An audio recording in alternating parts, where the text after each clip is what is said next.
William Ruto. William, nataka unisikize kwa makini. Si wewe unasema ni rais wa taifa, nisikize kwa makini. Unamuona huyu mjamaa ulimuimpeach Rigathi Gachagua. Rigathi Gachagua, huyu bado unajaribu kuepaepa, it has nothing. Rigathi Gachagua does not know anything. William, Rigathi Gachagua atakutoa nguo. Utatembea uji kisiasa. Ni wachache wataelewa chenye nasungumza hapa. Acha nikuonyeshe mfano moja hapa. Rigathi Gachagua mulilala na yeye bedroom moja. In other way around, you were together in government.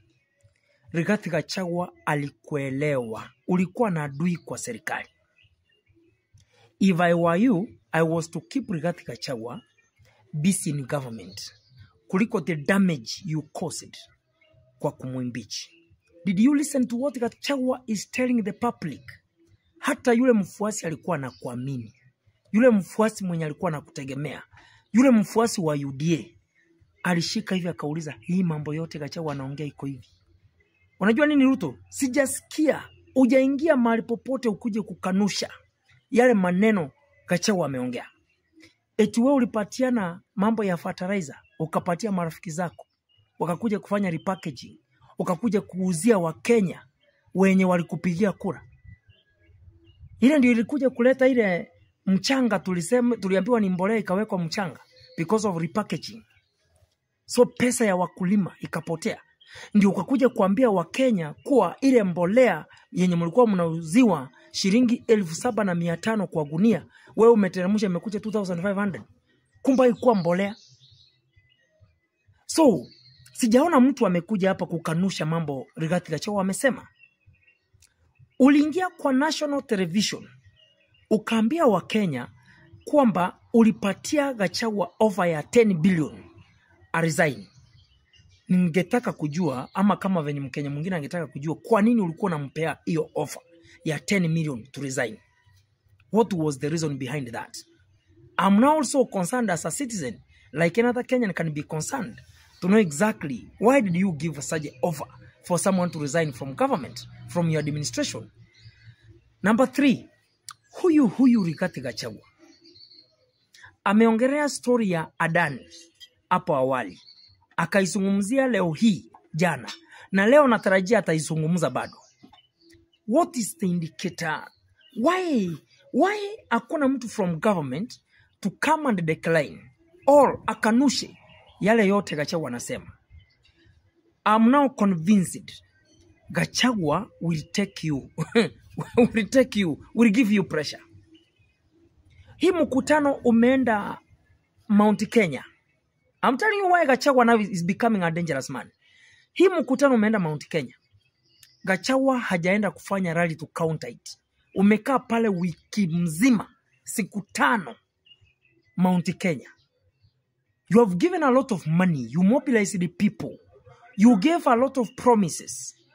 But Gachagua amemaliza hiyo mkutano na 1 hour. Hiyo mkutano ulifanya wiki mzima, 5 days. With all those promises, with all those handouts you gave, with that such a mobilization, yote ameimaliza na 1 hour. Gachagua hata sikuwa namuona hivyo. You have given Gachagua upper hand to decide where Kenyan people will be. And this also goes to Raila Amolo Odinga. Odinga kidogo ni mwerefu kisiasa, lakini hiyo nitaizungumza kwa script nyingine yenye inaleta after this. But specifically, William, I can tell you here, and I will repeat it, and it will be here next week, next year, paka 2027. Kama utakuwa unakaa mpaka 2027. Gachagua angeremain in your government, angekuwa irrelevant. Gachagua angeremain kama deputy president, hungepitia hizi shida zote unapitia. Hizi siri zote zinamwagwa hapa kwa public is because of the damage you caused by impeaching Gachagua. So take your dose. Who advised you?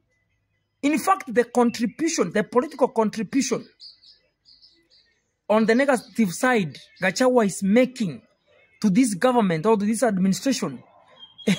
Yani nani Kindiki haezi fika hata nusu ya hiyo. Haizi hata quarter ya hiyo haezi fika. Kindiki will give you zero support.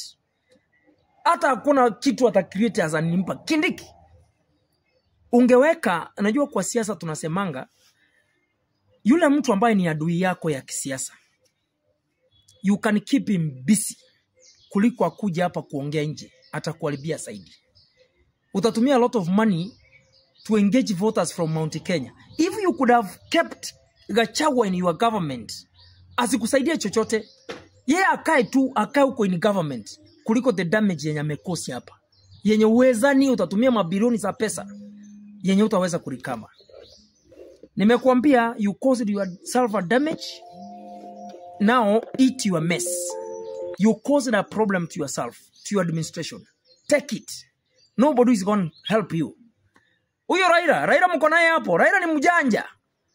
Labda yeye ndiye alikuwa advice uondoe Gachagua. Uko kwa shida sasa hivi. Hakuna mwenye atakusaidia. Nimekuwa